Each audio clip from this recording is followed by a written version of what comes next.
listen, never in my life associated the word boring with baseball. We know what's up. Me? Yeah. Famous? Yeah. And I'm like giddy over there smiling like, we're about to win this shit. Did everyone give you crap? Give me a good host story. I'm not picking it up. We both love the game. We talk about it every day. Can't get enough baseball. Having some popcorn, you're fooling around your phone. I'd have to wait in line for 3 hours. Hang on, because it's about to be a wild ride. A lot of times I said there's nobody who I'd rather talk to. Actually, every single time I said there's nobody I'd rather talk to. And this time I doubly mean it. There's no two people I'd rather talk to than Adam Ottavino and Julian McWilliams. Julian, last time we were on. Julian, last time we were on. Oh, God. You did not have Adam Ottavino on with us. No, we had Adam. Vendetta I did Sports. I did like an experiment, Adam. Yeah. Some guy was going after me on social media. So I'm like, everyone's angry about the Devers stuff. Everyone's angry. So I'm like, I'm going to let this guy, I'm going to bring him on. Let him express his anger to me or to whoever. It was like a scientific experiment, which Julian was a part of. It was a wild ride, man. It was a wild ride. Wow. Okay. Well, you ever want to do that to any fan? Where did you go back at any fan? He called Rob a cunt. Yeah. Well, I mean, it's true. Wow. It was verbatim. So it's verbatim. I've gone back at some fans, but usually just more stuff to egg them on. Worse, I enjoy getting them going. Yeah, but that's the thing is that usually I get the sense that usually when you interact in person with somebody, they're like either they'll back down or they'll play along, right? Yeah, most of the time. Yeah. We got neither. You know what though? You're influencing passion. You're creating passion one way or the other. So. Yeah, I mean. Very much so. Yeah, He's very passionate. There's a lot going on, but hey, listen, we're moving on. Right. But Adam, so first of all, I know it's Julian's in New York right now because I don't know if you know this. He's a national bigwig. He's doing. Yeah. He was probably sitting in the Adam Ottavino chair at SNY, right? Correct? Oh yeah, I was yesterday. Oh, yeah. All the way. I don't know if it was your chair, but it's the one all the way to the left. Yeah, there we go. Yeah, chair four, right chair four, baby. That's me, you, Jose Reyes. Got an all-star team in chair 4. Yeah. There we go. Wow, I stand with a couple of big leaguers. I feel important. Chair 4. Look at how far you've come, Julian. You're in chair 4. I know. It's like when they ask you questions about the Mets, and he's like, "Well, I don't know that." And but I'll tell you what. The Red Sox, similar to the Red Sox. I mean, they just can't figure it out. I like how you pivot. Well, speaking of the Mets, a good correlation to the Mets is the Red Sox. A lot of doom and gloom these days, boys. I know. Yeah. Well, we haven't talked to you since the Devers stuff. Yeah. And we have talked why the Devers stuff was going on, but we haven't talked to you since the Devers stuff. Yeah. So I do want to talk a lot about. I'm spinning it forward about trade deadline stuff because we're heading into July, and that's when we can officially start talking about trade deadline. By the way, as we tape this, it's a momentous day on the calendar for 2 reasons. Number one. 2 years ago, Carlos Santana was traded to the Seattle Mariners, and they went 39-12. Right? Remember that? Yeah. They missed the playoffs though by 1 day or something. Yeah, but it was still a good lesson of, hey, don't be shy about trying to help your team in June. And the other part of it is today, as we tape this, Jose Iglesias releases his new single. Oh. That could be game changing. We'll see if he has any magic left from last year. So, Adam, you got the chance to play with Jose. I know Jose. Julie, you've been around Jose a little bit, right? Yeah. So, 21. When? 21. Was it 21 when he couldn't get on the like? It was like he wasn't able to be on the playoff roster, but he was like killing. No, but he got you guys to the playoffs. Got him like September 2nd. So yeah. But so I was in San Diego, and so after the game, he had a walk-off infield hit, like a trademark Jose Iglesias high chopper, which Bobby Witt Jr. spun around, couldn't throw home in time. And Jose really wanted that hit. They did not give him a hit. Jose really wanted that hit. So, I believe it. He was kind of fired up about not getting that hit. So I tried to calm him down by saying, when are you going to release your new single? And it's June 27th. So there you go. There you go. Yeah. Jose Iglesias. Big day. Can you sing OMG? No. Me? No, I'm not. No, you're not going to do it. Do I know the words? Yes, but will I sing it now? That's not your thing. All right. Tell us your take. Tell us. Okay, you're in chair 5 now. Forget about chair 4. You're in chair 5. Tell us your take on the Devers. Well, I was dead wrong. I didn't think he was getting traded, and I thought he would play first base for the Red Sox. So I was dead wrong. But I was right that I think, I still think I'm right that I think both of them kind of botched the situation, being the team and the player. So, I mean, it's crazy because nobody's backing down after the fact. I mean, Big Papi's going from the top row.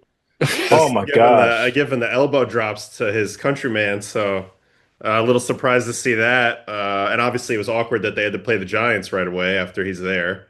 But he was staying in the same hotel as the team. Oh yeah, I bet he was. St. Regis. St. Regis, yeah.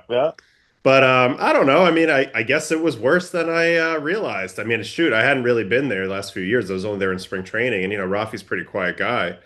I didn't realize, I wasn't there for any of those meetings. I wasn't there when John Henry flew to Kansas City or what have you. But I didn't see it going this way, but it did. And now it's going to be very interesting to see how this plays out. And we probably need a few more years till we can assign a grade to it. But fascinating trade. And when it happened, my jaw definitely dropped because I didn't see it coming. Julian already assigned 5 grades to it, and they all begin with F.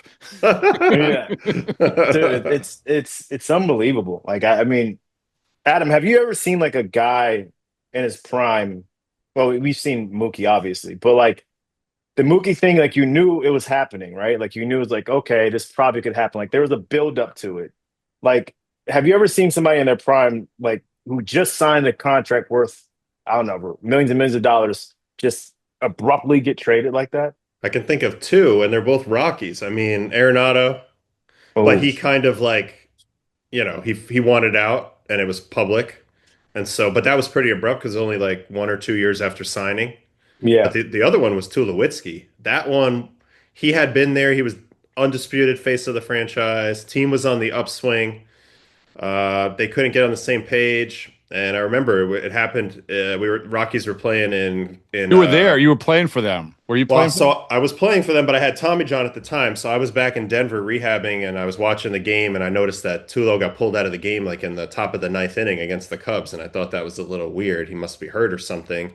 Then I start getting texts from my buddies right after the game that Tulo's getting traded. So the news kind of broke, and nobody saw that coming again because like he was kind of like the main guy on the team, face of the franchise, had a long contract. Everything seemed like it was going to continue that way. And the Rockies kind of panicked that he was about to get his 10-5 right, so he was going to be able to control the trade process. So they went and made that move to Toronto. So that's probably the best example, as like one day you have your franchise player and it seems like that he's going to be that way for quite some time, and the next day he's literally on another team and you don't really know what's going on. Those are 2 pretty good examples. Like Julian, I haven't even heard those. That's pretty good. And so what does that do? What are those conversations in the clubhouse like when that happens? Because clearly there were guys that wanted Devers gone that were in that clubhouse. Obviously, so it may have been a little bit different. But what does that do when guys are when a prime player and his prime player traded like that and it's such a good player? Well, I could just go off of the Tulowitzki example. I mean, he had also been kind of the clubhouse leader, so he gets traded. Whether it was the best fit or not, that could be debatable, in terms of leadership and stuff like that. But when he got traded, it was like, well, now this clubhouse is up for grabs. who's going to take the mantle and run with it, and how are we going to come together after this bombshell just ripped through the team. Forget the on-field stuff. It's a lot of it's like, what's the new dynamic in the room, and kind of who are we going forward? Because whenever you have a great player, that's a big part of your team's identity, right? So Hmm. I think that was the biggest adjustment, is just kind of getting our heads wrapped around like kind of what the new identity of the clubhouse was going to be. And that kind of came together pretty quickly for us. Carlos Gonzalez stepped up, Arenado stepped up, Charlie Blackmon stepped up, and kind of formed a new identity around the team. But yeah, like mid-season, it's like a big jolt. Like you think you're one brand, and the next day you're another brand. So I'm sure the Red Sox are going through that a little bit right now. But it can be good, it can be bad. It just depends on kind of who's left after the pieces get picked up, and kind of what the new direction feels like. Well, I think a part of this, and I think Julian will back me up on this, is that the day after. So I was in Seattle the day after, and the reaction was very tepid, like Julian said, right? It was very, for whatever reason, whether they were listen, we got to move on, or they wanted this change, or whatever it was very tepid. But at the same time, that's all well and good, and then they win the game, and we're like, oh, we were more energized than ever. It was like, we're gonna prove everybody, we're gonna prove everyone we can do it, that's all well and good, guys. That's all well and good until the rubber meets the road, and you realize, well, this is important. This guy is important to the success of our team. Not everything about the team, but he's important to the success of that team. And we saw that immediately when it comes to them not being able to score runs, them not having good production out of DH, them not having production out of the number 2 hole, all of that. I'm not saying that it won't turn. Maybe it will. I don't know. But it was the narrative of, we're going to do this, like you just said, Adam, like we're going to find our identity, is fine. But then it comes down to production. Well, yeah.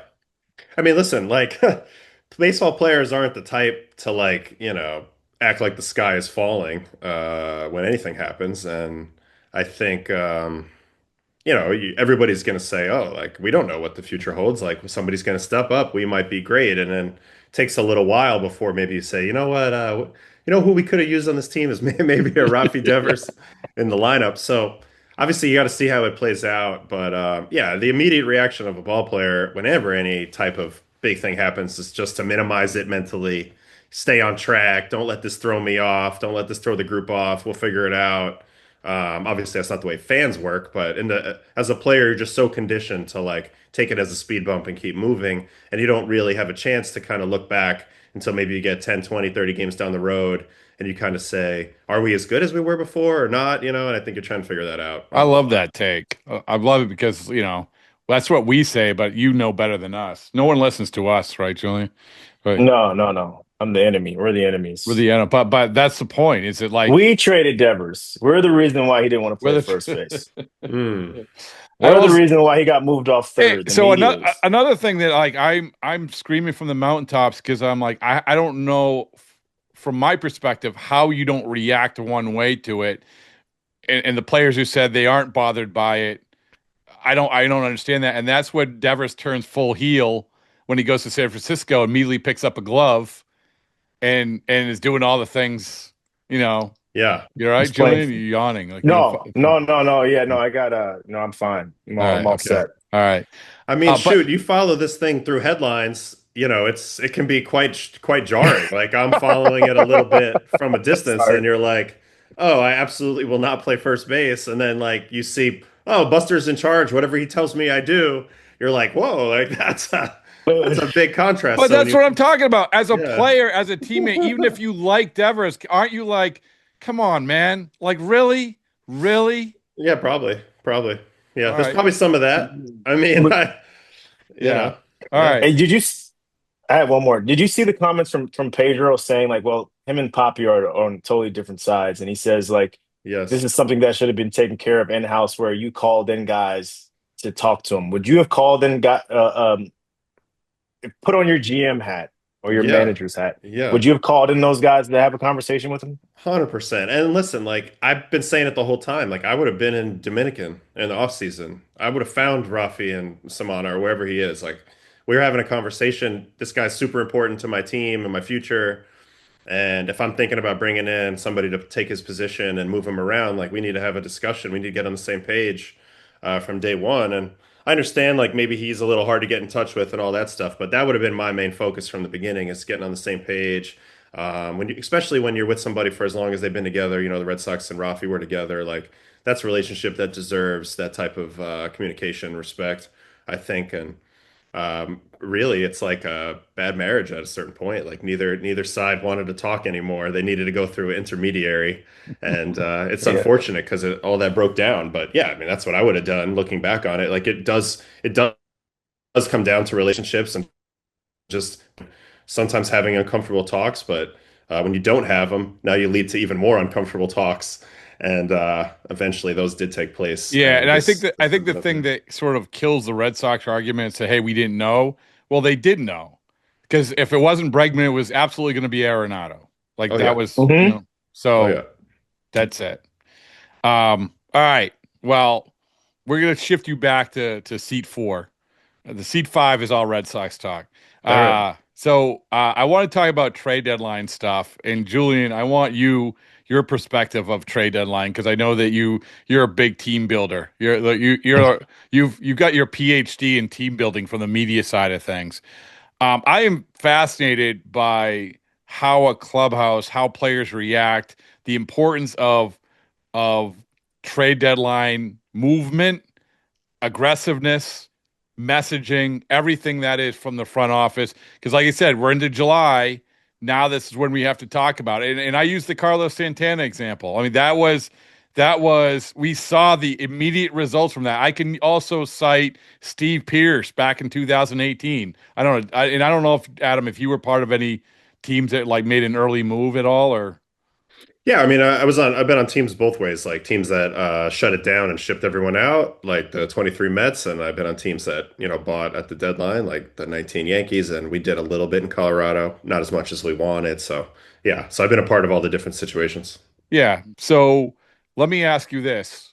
When you get to this point, because one of the things to pivot to the Devers thing, one of the things I heard a lot of that first day, was we got to get to the trade deadline. We got to get to the trade deadline. We got to get to the trade deadline. That was a very real thing.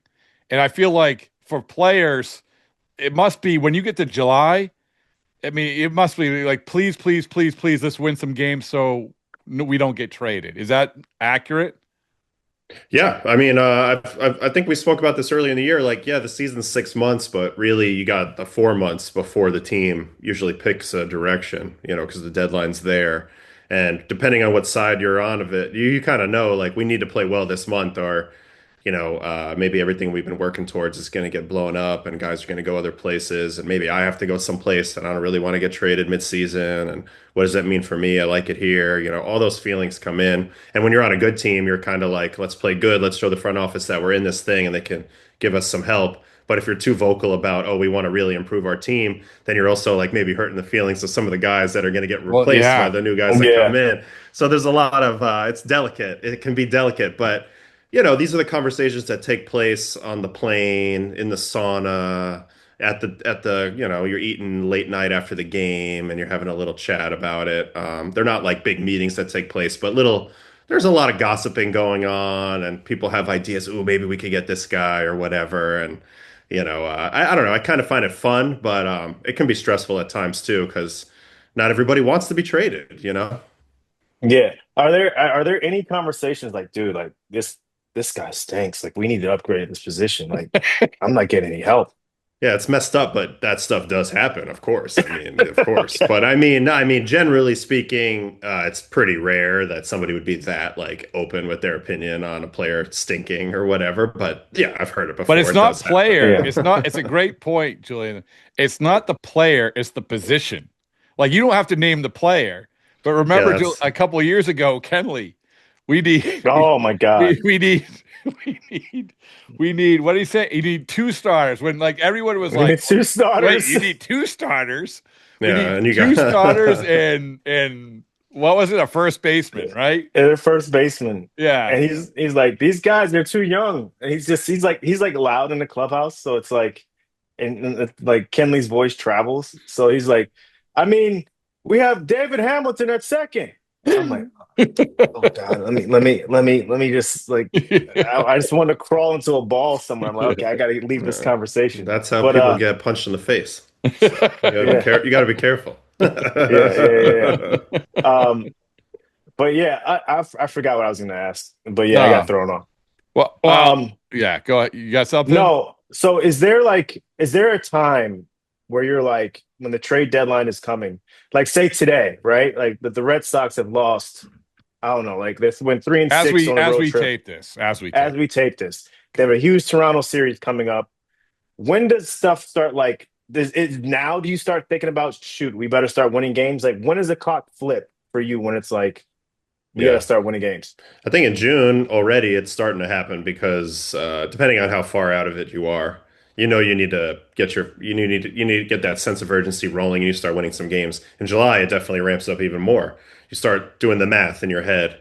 What are they gonna do if our record is this or if our record is that? So this month we got to win 16 games or we got to win 18 games or whatever it may be. You definitely start doing the math.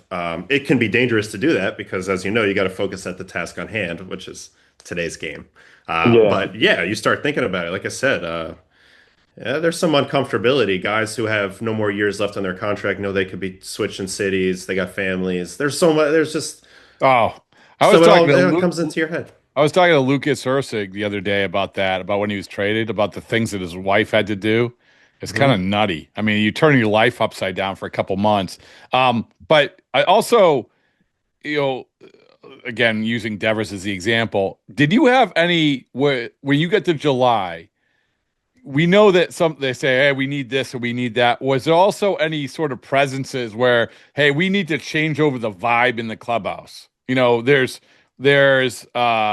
just this isn't working. The personality in the here isn't working for whatever reason. I give the example because, you don't, whether it's a trade or whether it's just cutting a guy, you don't see a lot of that in late June and early July. I remember Brzezinski was let go in early July.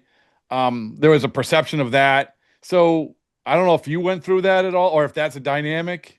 It is, but I haven't seen a lot of it on my teams. But certainly, sometimes something happens, push comes to shove, and they just decide, we just don't want this guy around, regardless of his talent. We got to make a move. We got to switch up the vibe. I mean, the Jorge Lopez thing with us last year, he had like a meltdown, said some things in the press that they didn't like, and they cut him that day. That's right. That was a glove. Yeah. And he wasn't pitching bad. He went and pitched really well for the Cubs the rest of the year. So that's an example of something where had nothing to do with baseball, right? It was more just the attitude in the room and the positivity in the room, needing to keep that in the right place. But every organization is different. Every situation is different. I've been lucky. I haven't been in too many disaster clubhouses, but if you have one, then yeah, you got to switch it up. You can't let that. Conversely, we mentioned Iglesias, that although it might have been a little over the top with the OMG stuff. I mean, that was an interesting vibe. It wasn't, you said you let a guy go. The Iglesias, you added a guy who maybe spiced things up a little bit, right? Yeah, totally. Yeah. I mean, listen, last year with the Mets, we started having more fun. Guys came up. Iggy was a big part of that, and like they come up from AAA, they're not in the negativity that you've lived in for the past few months. They come up and they're like, wow, I'm in the big leagues now. Let's get it. Let's play some ball. Let's win some games. And that alone can kind of turn the tide. Like, you got Jeff McNeil moping in the corner of his locker thinking, my life sucks. And then you got a guy who's got 13 years, like Iggy gets called up and he's like just so pumped to be there regardless of the team's record. And that rubs off. Now Jeff's like, you know what? This is great. We get to play baseball today. And now next thing you know, like the snowball's rolling in the right direction and everybody is getting out of their malaise or whatever. So yes, bringing somebody in with a little bit of a good vibe to them and a positivity, I mean, it can't hurt. So. Yeah, it works that way in the media too. Julian comes in at the press box all the time saying, this sucks. I can't believe I'm here. I said, you understand we're getting free ice cream? Free ice cream until the third inning? Too much carbs, though. Can't eat the carbs. Yeah. So that's not. I thought that was always like a cliche. So that's not cliche of like, oh, like Marcelo Meyer and Roman Anthony can come up here and really give us a jolt. Like I was like, I It's didn't think just that was a real thing. it's just an energy thing. It's impossible to like quantify it. It's impossible to say Yeah, these guys equal more wins because of like an energy jolt. But would you rather go to work in a happy, positive environment or like one where everybody's moping around? I mean, I yeah, think that's a yeah, pretty easy answer. So, Yeah, Julian, which would you rather um, do? it's a pretty yeah. easy No, answer. if I'm Ian Brown likes to complain and mope around. So I'm with Ian Brown.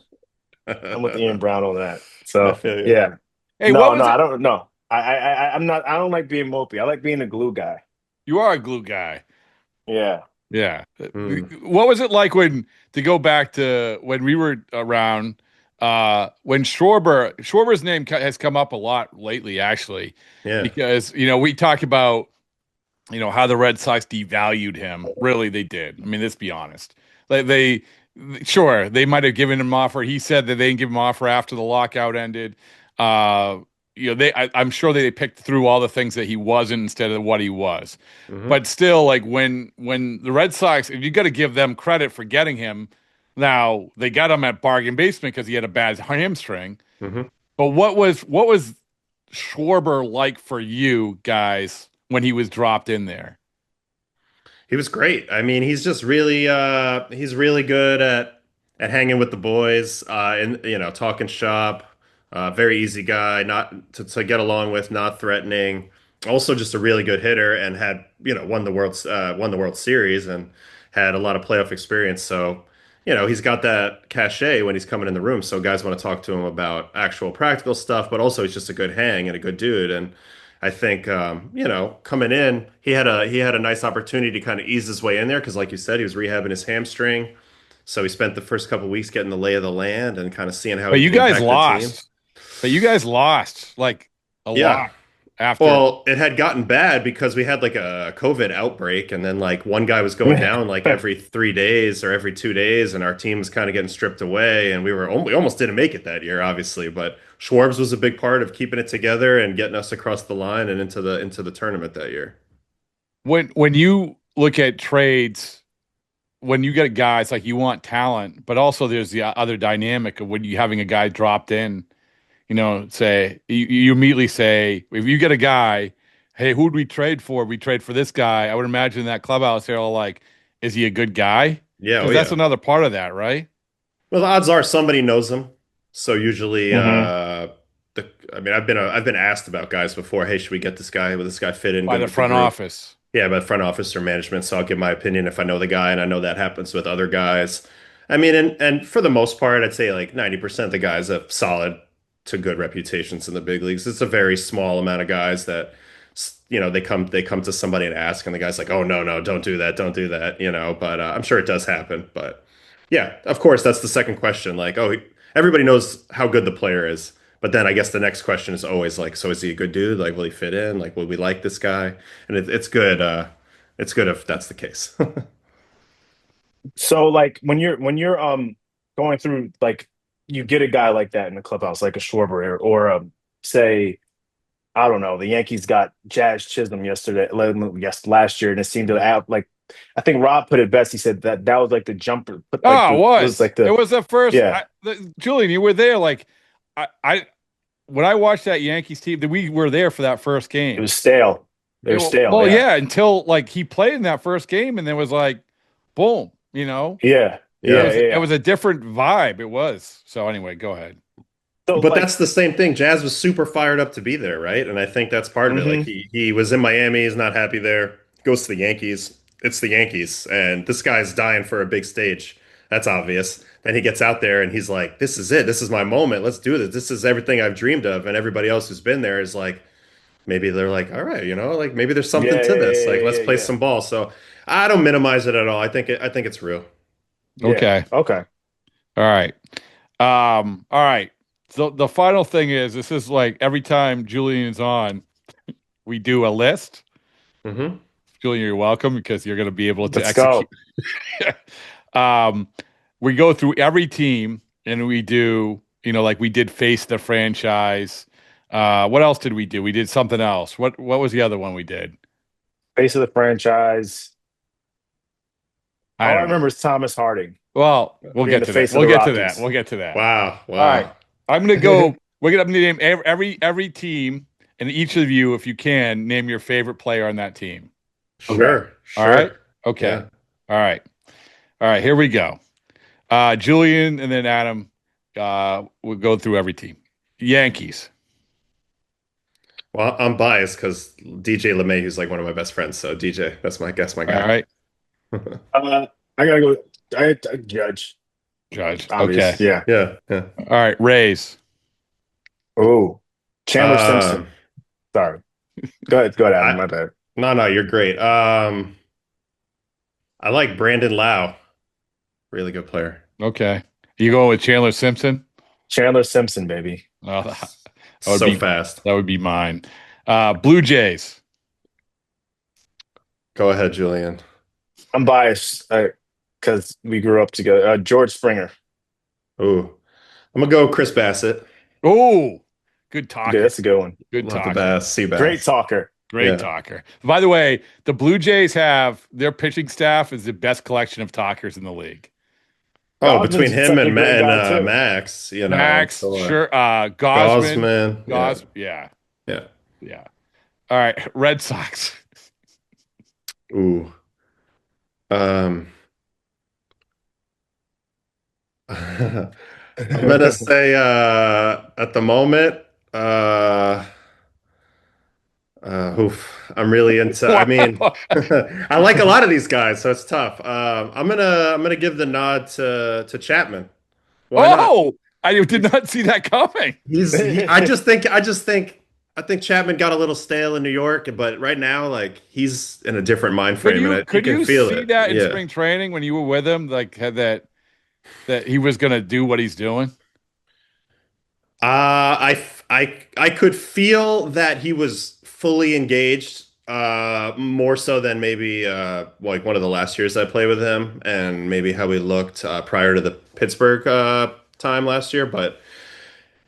When I saw him throw live BP early on, I was like, man, like he looks more dialed in. Like he's throwing more strikes, like, and his stuff is the same. So it's like, if he just does this simple thing, throw more strikes, like he might have one of his best seasons, and that's what we're seeing. And it's just great to see. And he's such a freak. So it's just cool to watch. See, all good stuff. I know this exercise is gonna wield great conversation. Because we could do a whole now podcast in Aroldis Chapman now. All right, Julian, are you going to go with Chapman as well? No, Garrett Crochet. I just got to go with him because he's a stud. He's like the stopper. I mean, if you call that for the Red Sox, well, not really a stopper because they don't win because they haven't been able to hit. But it's fun watching him pitch. He's a stud. I love his mound presence. Yeah, it's awesome. It's the Crochet ticket. I mean, there's not a lot of guys in baseball like that. Yeah. All right, Adam, Orioles. I have a question real quick about that. I'm sorry. Do you like his leg and how it stays like sort of straight? Yeah. Have you ever seen that? No, his leg kick's unique for sure. I mean, Bronson Arroyo had a little bit I'll of give you one. Who you got? Dennis Eckersley. Yeah, Eck was similar, but then he kind of like dropped into the lower slot. But no, I mean, honestly, I talked to Garrett Crochet about his leg kick in spring, and I don't know how he does that. It looks like it'd be horribly uncomfortable to me, but it works for him. So keep doing it. Yeah. And he has crazy tight pants, which makes it even more difficult. And he ties them in through his laces. You've seen on the bottom with like the roll, and I don't know. It's his own style, but I'm all about it. Like if it's your style, do it, rock it. It works. All right, Orioles.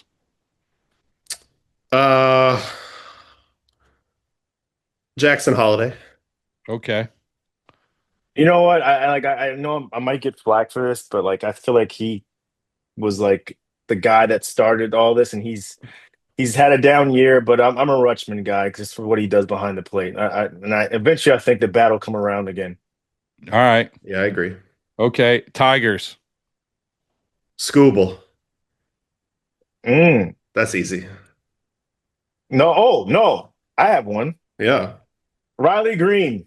He's been awesome. He has been awesome. Yeah. Underrated. Maybe one of the most underrated players in the American League. He's really good. Said, let it be done. I didn't think he could do this, just not because he's not talented, but his swing is so scoopy and like It is. uppercutty, and he did homer off me last year, so I was like, oh, he is pretty good. But like I just thought, oh, he'll get exposed with that swing, but no, he's been amazing. He had his good scoopy swing on that at bat. Yeah. Guardians. Guardians. I like Quan. Great player, all around player, Yeah, I do too. unique player, smart guy. Love watching him play. Jose Ramirez. That's my favorite player in baseball. Stud. Two good picks. Twins. It's really Royce Lewis, but I don't think he's healthy anymore. Good guy, man. Good guy. So I'll give a little love to my guy Bader. I love watching Bader play. Now that I got to know him, so I like watching him fly around out there and do his thing and wear his crop tops. So. If we should give a baseball isn't boring half shirt. Like, how are you not doing that? It would just say baseball isn't. yeah. What you got, Julian? Byron Buxton. Oh yeah, Stud. yeah. And would Buxton fall under the? He should be like a top 10 guy. Yep. But we can't say that about him. 100%. Like I feel like O'Neal Cruz is that way. There's guys Buxton's like different level though. I think Buxton's Royce Lewis too. I mean, those two guys arguably could be top 10 players. Yeah. Yep. Lavelle Neal says he's that the guy from longtime guy for the Twins writer for the Tribune out there said that he reminds him like he said if he were healthy, I know this guy had injuries too, but he said he reminds him like of Eric Davis. Yeah. Ooh. Royals. It's Bobby Witt for sure. Bobby Witt. Oh, yeah. Okay. No, I'll go Vinny Pasquantino. Yeah, I like him too. Jack Caglione. John Schreiber. White Sox. Oof. I gotta go with my guy Mike Talkman, who might be a good trade deadline guy. He's playing good. He gets on base. He's a tough out. I saw the White Sox out of nowhere. Their social media get Talkman in the All-Star game. I'm like, what? Well, he's been hurt a lot, but he's got like a 900 OPS. I'm pretty sure. Yeah. The Pope. Doing it. All right, fair to the Pope. The Pope, baby. All right, the Astros.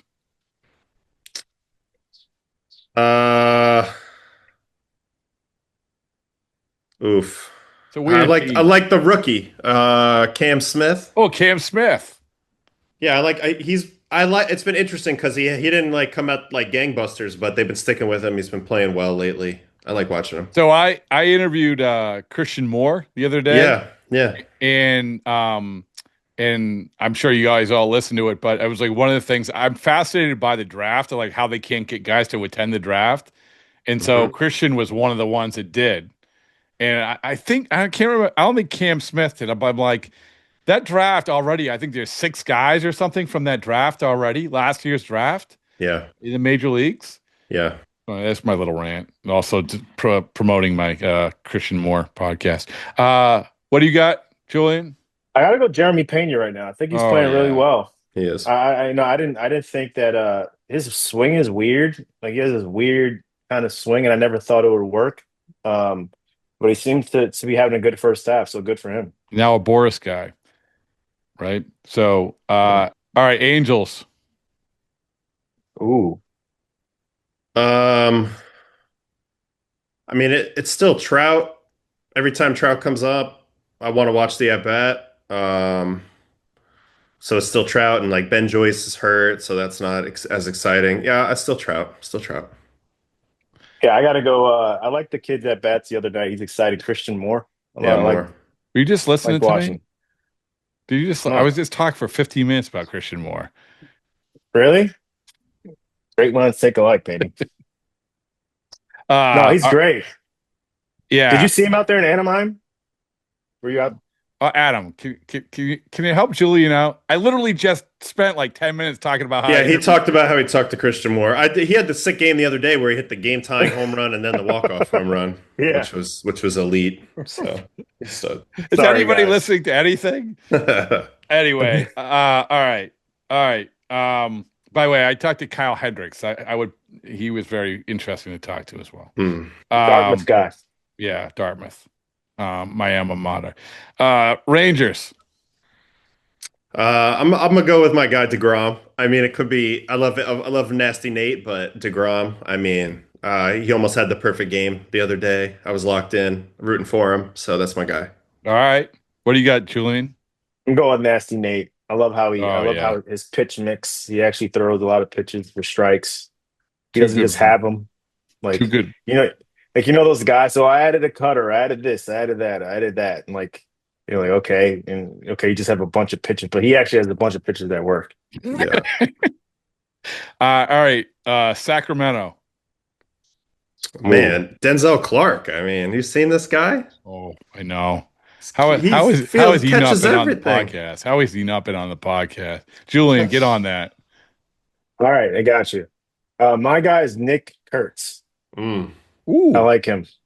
He guy bangs, man. Also, by the way, also last year's draft.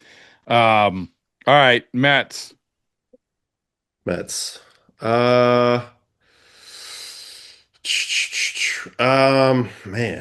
I love them all. I love all these guys, but I'm gonna say I'm really it's still Frankie. It's Lindor. I try to zag here, but no, it's Frankie. I love watching him play. All right. Julian? I gotta go Soto. I'm watching him hit. You root for the underdog, huh? He's been awesome the lately. underdog. 10 homers this month. Yeah. Phillies.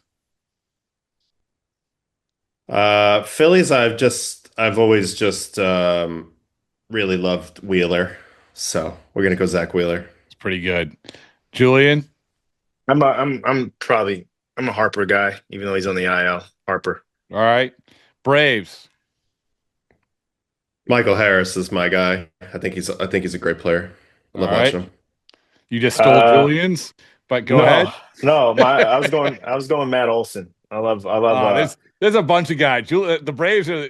I remember Julian. I think we did a podcast probably like a month ago, and you picked who team was going to win the World Series, and you said they're still going to win. I don't care. I still got it. They're going to figure it out. Marlins. Good luck. Oh, Marlins. Stowers. Could be Stowers. Okay. I'm not going to say Sandy because he won't be there very long, probably. But yeah. What do you got? Jeter when he owned them. I was going to say Clayton McCulloch, the manager. All right, Nationals. Oh, this is a good one. James Wood. Oh, he stole Julian. He's so good. I love that guy. He's so good. How did he hit the ball so hard? Have you seen how big he is? Oh my God. Yeah, I know, but like I didn't is he like girthy though? Like it's just no man, he's lanky. He's lanky, but he's got that frame. He's a moose. He can hit. I mean, last year I'm friends with Gerardo Parra, their first base coach. We played together. So I was talking to him in the outfield before the game. James Wood just got called up, asking him about a few players. He's giving me his take, and I said, what do you got on the rookie, James Wood? He just goes, "Oh, James Wood, Hall of Fame. Really? And then I was like, really? All right. And then I started watching his at-bats, and I was like, man, he might be right. This guy's nasty. He's good. So I was in Dodger Stadium, and Rizzo was there, and Boris was there. James was a Boris guy. Is he was Rizzo. Guy? What? James Wood is a Boris guy? Yes, yeah. Oh. Boris guy.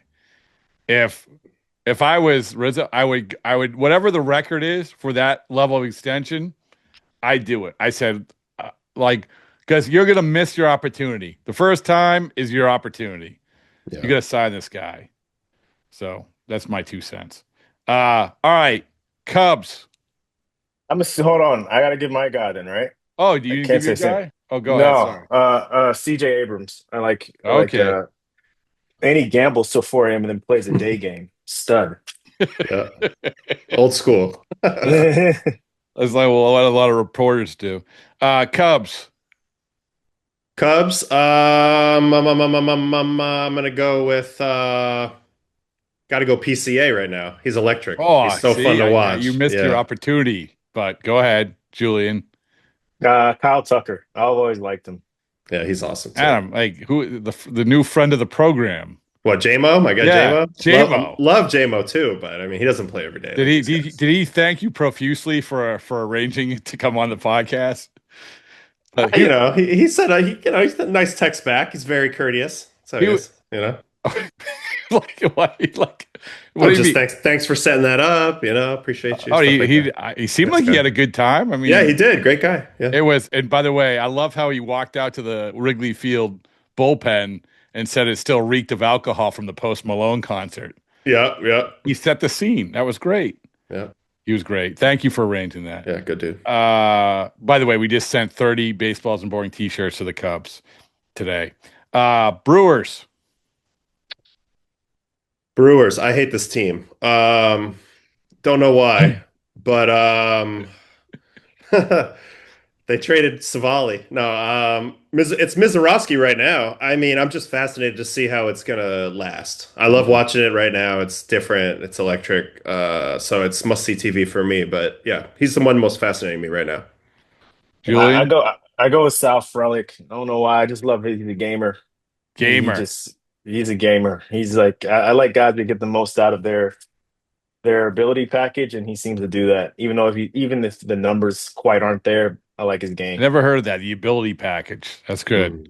Put that on the T-shirts. My ability package is next level. All right, Cardinals.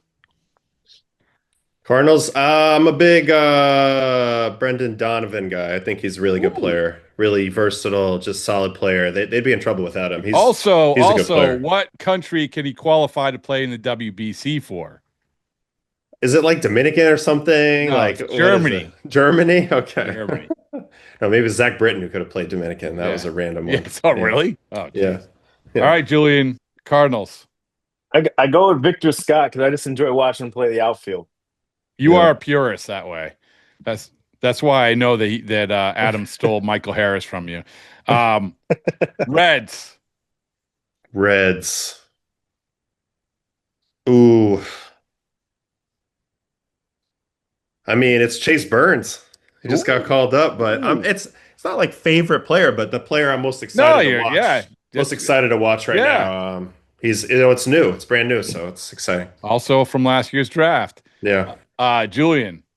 I go Hunter Green. I just feel like he's turned like there's a point where like Adam, you've seen guys that have like great like electric stuff, but like for some reason they end up being like relievers and like not being able to turn over a lineup and sort of have those high ERAs. Like he just seems to got to be a guy that has sort of seemed to figure it out some. Underrated. I know he's underrated, I think. Underrated. He figured it out last year. Yeah. And then this year he was rolling. I would go with now, Terry Francona's dugout seat. That's my Pirates.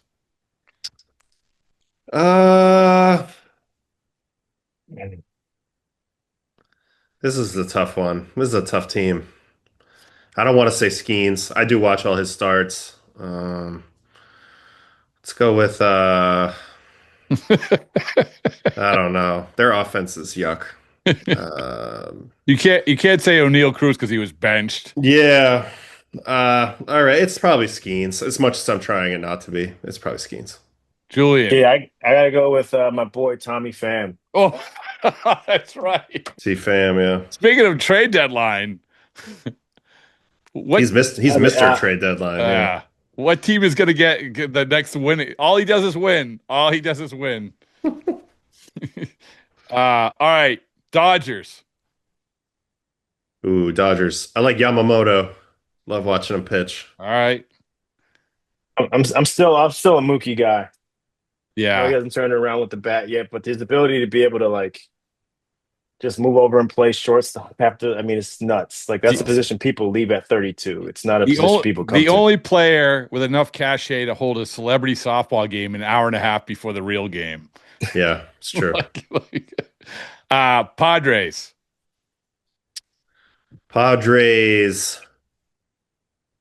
I'll give Machado. I'll still say Machado. I actually think he's underrated.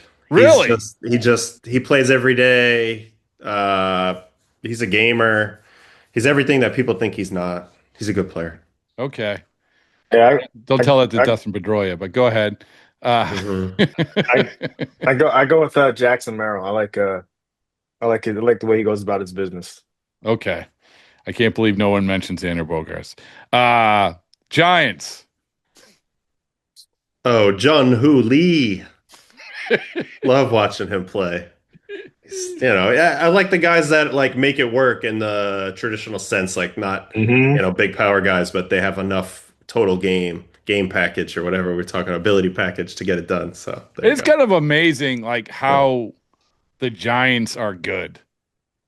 Like even before the Devers thing, they're just like they're good. It's weird. It's weird to me. But anyway, Julian, what do you got?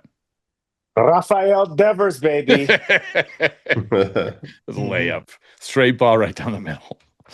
All right, Diamondbacks. Diamondbacks. It's Corbin Carroll. He's special. Yeah. R.I.P. Hurt though. Yeah. But what do you got, Julian? I go with Marte. All right. Go with Marte. All right, last one. Adam, you first. Julian, you second for obvious reasons.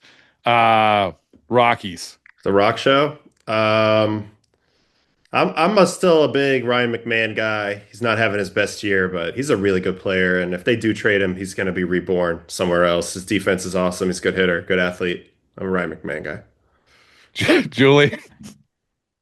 He doesn't know. No, he knows. He knows. Thomas Harding, baby. Let's go. Say it again. Say it again. Thomas Harding, champion of the world. Thomas Harding. MLB.com. MLB.com. Wow. The face of the franchise and the most exciting person in the franchise. So, all right. Well, we solved a lot of the world's problems, fellas. I appreciate all of you. Thank you. All right. Thanks, fellas. Thanks.